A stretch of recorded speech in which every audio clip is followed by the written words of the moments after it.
Cette vidéo vous est présentée par NordVPN.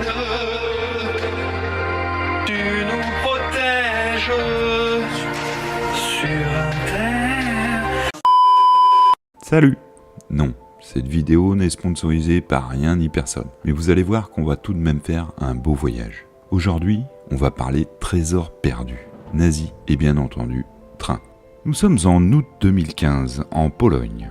Deux chercheurs font une annonce qui va faire le tour du monde en un rien de temps. Ils ont retrouvé le train d'or des nazis. Pas quelques pièces d'or, non, là on parle d'un train contenant minimum 300 tonnes d'or. Je vous fais la conversion vite fait, ça nous donne 15 milliards d'euros. Bon, 15 milliards, je ne sais pas trop pour vous, mais moi ça me parle pas tellement. Donc on va convertir ça en train, et plus précisément en rame TGV. Si avec ce train d'or, vous achetiez des TGVM, les nouveaux TGV qui sortiront en 2023, vous pourriez en avoir 500.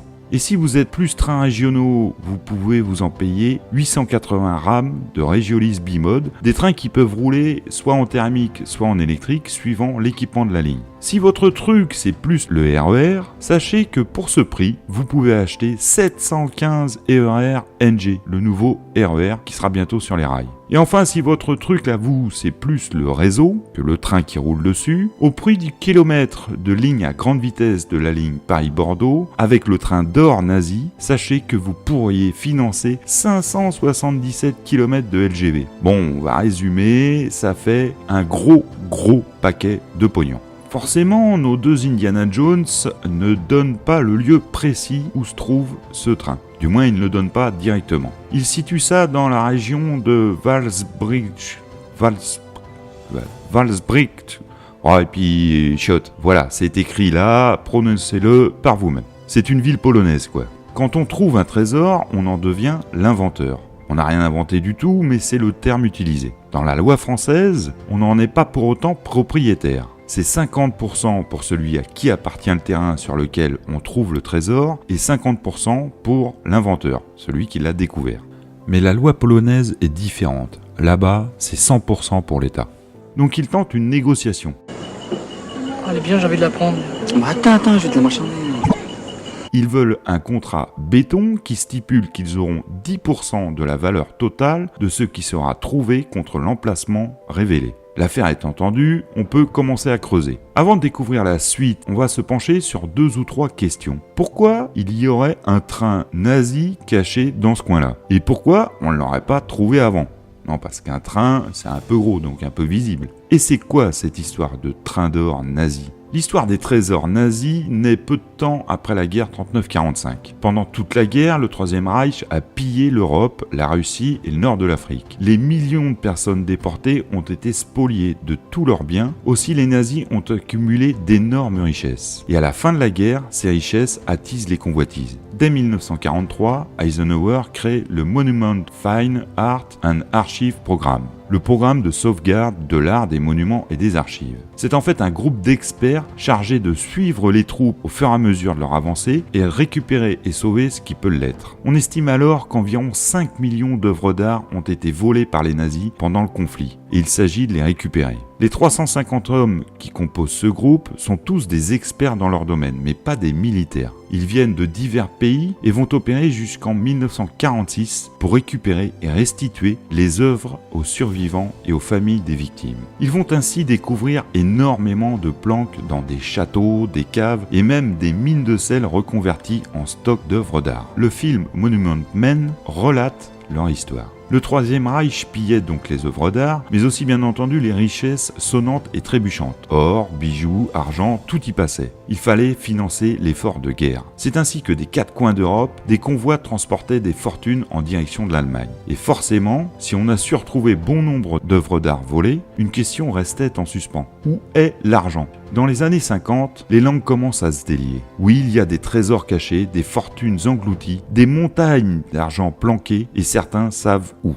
Ils ne situent pas précisément, pensez bien, ce serait trop simple, mais ils peuvent indiquer les zones sur des cartes. C'est ainsi qu'un ancien officier SS déclare être le seul survivant d'une expédition qui visait à ramener l'or pillé en Afrique du Nord vers l'Allemagne. Attaqué, le bateau qui convoyait ce magot aurait coulé au large de la Corse. Et forcément, Vu sa provenance, ce trésor s'est trouvé un nom, le trésor de Rommel, le renard du désert connu pour ses campagnes militaires en Afrique.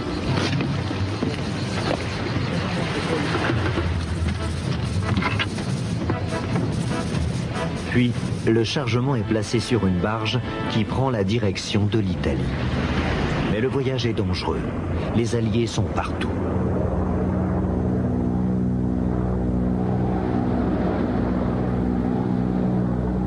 Quelque part, entre Bastia et la base de repli de la Spezia, une escadrille américaine attaque. Les Allemands décident de couler leur précieux chargement.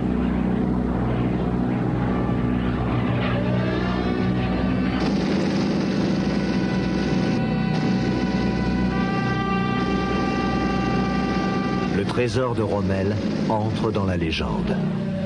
Bon, c'est bien mignon tout ça, mais notre train. Non, parce que l'histoire et les bateaux, ça va 5 minutes, mais on est là pour le train, nous. Eh bien, vous allez voir, tout ça est lié. Un ancien soldat nazi aurait fait un plan pour retrouver un train d'or qu'il aurait participé à camoufler à la fin de la guerre. Et petit à petit, on va en apprendre plus. C'est au PK 65. Alors, instant culture ferroviaire, pour situer des choses sur une ligne, on utilise des PK, des points kilométriques. Les PK, aussi désignés KM, pour kilomètres, ce sont par exemple tous les chiffres que vous voyez juste après les noms des villes sur la partie haute de ce document.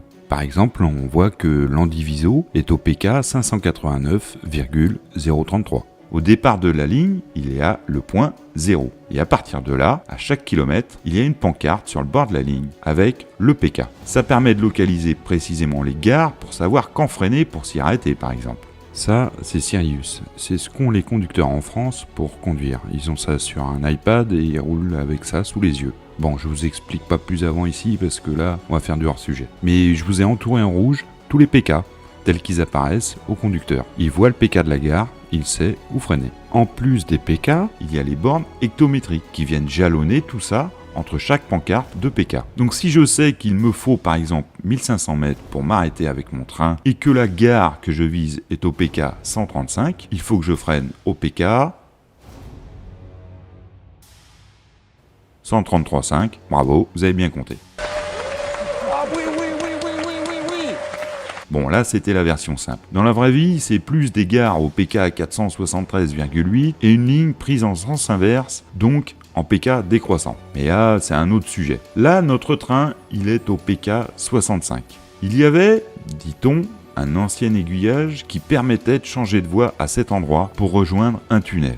Le train l'aurait emprunté et on aurait muré le tunnel après coup pour planquer le train. Et pour bien planquer l'affaire, on a aussi démonté l'aiguillage et remis la voie uniquement en direct. Alors d'où ça sort cette histoire de tunnel dans la région ?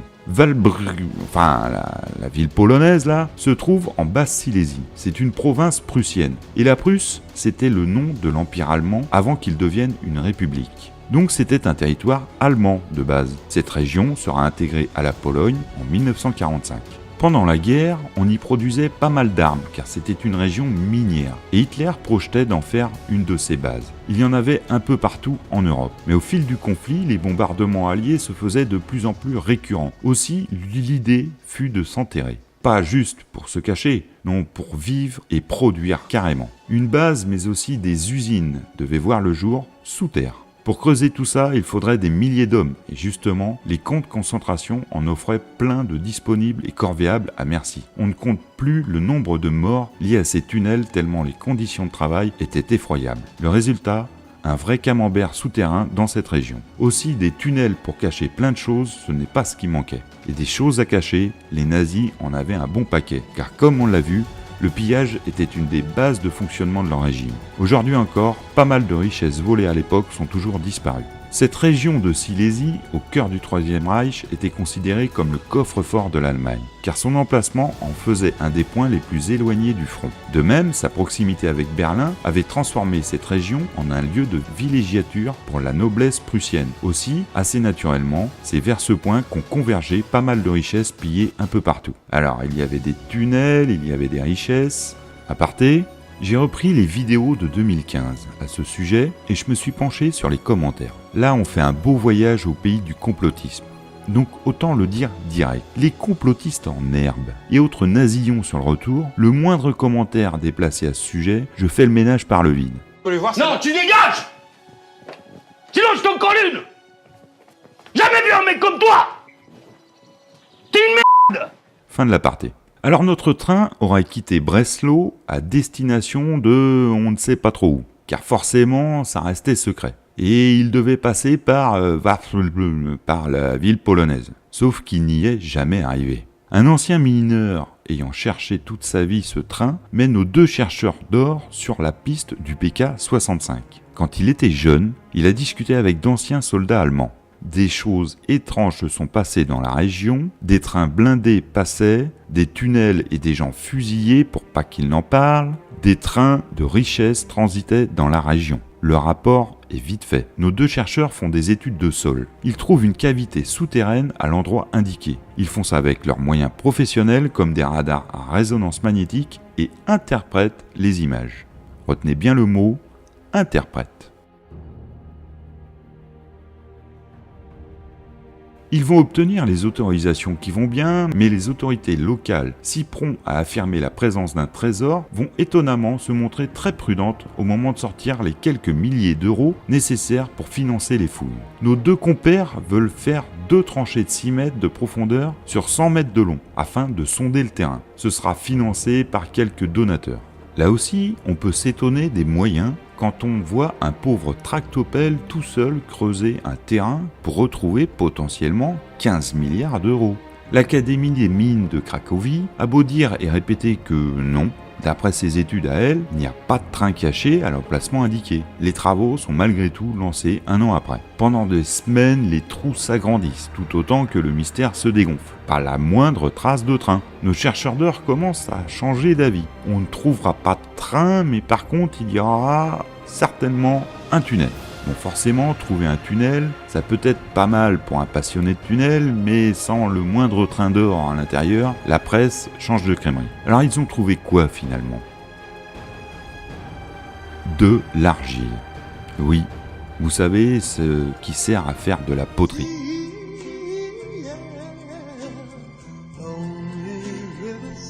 Eh bien, ils en ont trouvé plein.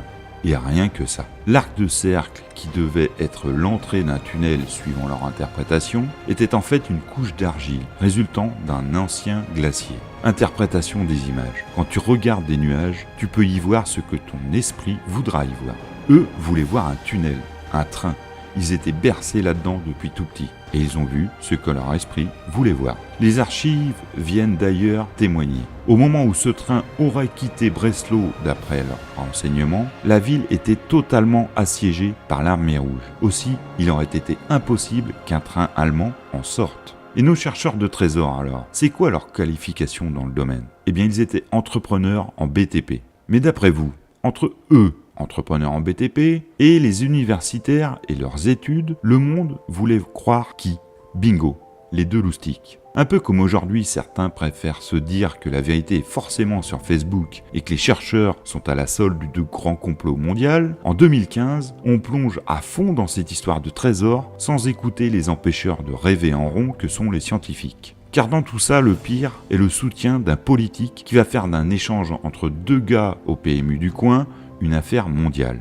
Là encore, toute similitude avec une situation actuelle serait purement fortuite. Alors, crédule à ce point le politique? Non, bien entendu. Mais dans une région en recherche de reconversion suite à la fin de l'industrie lourde dans le coin, un bon coup de pub n'est pas à louper. Aussi, il va surfer sur cette affaire et jurer cracher qu'il est certain que oui, les scientifiques racontent de la chiotte et il y a bien un train dans un tunnel, que ce train recèle des richesses inestimables et qu'il le sait car il a vu de ses yeux les images réalisées par les 2 compères. Là, forcément, ça aurait dû mettre la puce à l'oreille des journalistes. Ok, 2 mecs pensent que... et un politique leur fait porte-voix, mais il y a quoi comme preuve? Bah, une image réalisée, interprétée par les 2 gars. Ok, mais ça fait pas un peu léger? Non. Plein mois d'août, les gens veulent du truc sympa, sans trop chercher. Vas-y, balance la news en prime. Quand on cherche un peu, on trouve même que nos 2 Indiana Jones étaient loin d'avoir perdu le nord. Ils étaient en pleine négociation avec les chaînes TV pour monnayer l'exclusivité de la recherche au trésor.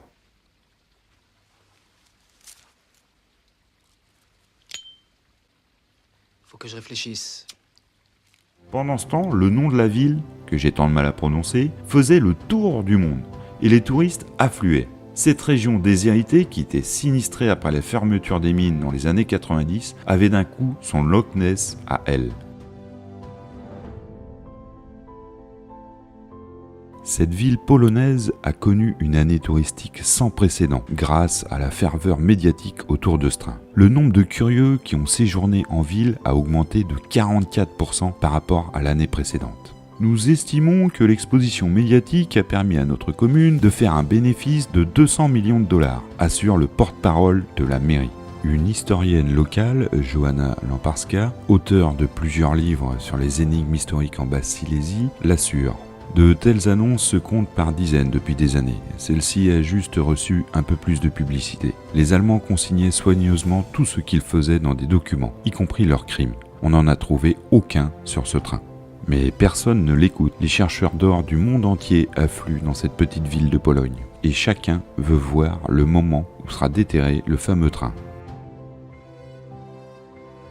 Le réseau Riseux, c'était le nom du réseau de tunnels dans cette région, a été la source de nombreuses légendes. Et beaucoup sont prêts à croire n'importe quoi de la part des nazis, tant on les savait capables de toutes les atrocités. Mais y a-t-il seulement eu des trains dans ce réseau souterrain ? Eh bien, nous n'en avons aucune trace, si ce n'est quelques morceaux de rails, et encore pour de la voie étroite, qui devaient servir à des wagonnets, mais pas à des trains. D'ailleurs là-bas, la municipalité surfe habilement en mélangeant train d'or et wagonnet de charbon et a reconstitué un petit wagonnet en y plaçant délicatement quelques morceaux de charbon peints en jaune doré. Et même les habitants ne s'y trompent pas, avec cette inscription sous un pont à l'entrée de la commune, qu'on pourrait traduire par « Fuck la tour Eiffel, nous avons un train d'or ».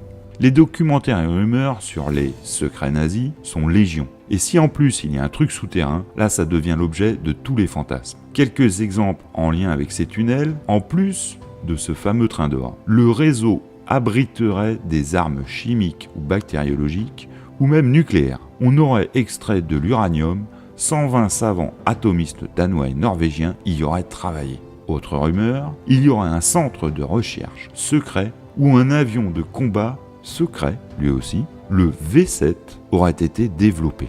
Autre rumeur, le réseau aurait abrité des chaînes de construction de V1 et V2. Et enfin, même si c'est pas la dernière, on va arrêter la liste là, il contiendrait les archives de l'ancien service de renseignement nazi, y compris des documents d'agences de contre-espionnage français. Et tout ça dans les fameux tunnels du réseau Riseux. Sans oublier notre fameux train d'or, à rajouter lui aussi dans les mêmes tunnels. Ça en fait des choses pour des tunnels. Bien entendu, pas la moindre preuve d'aucune de ces rumeurs. En France aussi, on a des trains cachés. Et vous pouvez en découvrir les indices un peu partout sur les routes. Et d'après ces indices, ces trains seraient même cachés par d'autres trains. C'est dire l'ampleur du complot. Mais que ça reste entre nous, ce sera notre secret. Quand quelque chose nous dépasse, on aime à croire à un grand complot qui cache tout. Et vous parlez du complotisme. Le complotisme, c'est simplement une sorte d'hyper-rationalité qu'on applique à un monde très restreint. C'est-à-dire qu'on veut comprendre, on veut expliquer, on veut donner un sens ou de la cohérence à ce qui se passe. On trouve une seule cause et on la déploie avec une sorte de millefeuille argumentatif, avec des pseudo-arguments qui s'enchaînent les uns les autres, qui donnent l'impression de cohérence qui, pour l'esprit, est satisfaisant, qui permet de mieux vivre. Et c'est contre cela, évidemment, qu'il faut lutter. Mais je trouve qu'en France, en effet, il y a, en tout cas ce que je perçois dans les réseaux sociaux, dont je ne sais pas dire s'ils sont représentatifs de l'opinion, mais en tout cas, sur les réseaux sociaux, on voit des grands délires se développer. Et je pense qu'il faut qu'on réfléchisse d'urgence à la bonne façon de transmettre les connaissances, d'une façon qui soit donc efficace et qui explique comment la méthodologie scientifique est une démarche très spécifique par rapport à toutes les autres que nous mettons en œuvre dans notre vie quotidienne.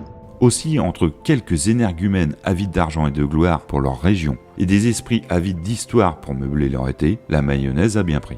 A noter que cette légende, celle des tunnels et des montagnes d'or nazis cachées dedans, existe depuis la fin de la guerre et ressort régulièrement. Aussi, d'ici quelques années, quand les mémoires auront oublié tout ça et que cette vidéo sera enterrée, on peut être certain que ça ressortira encore. Et justement, en 2020, nouvelle rumeur de trésor. on aurait retrouvé un document qui stipule que des centaines de kilos d'or sont cachés dans un puits de la cour d'un château.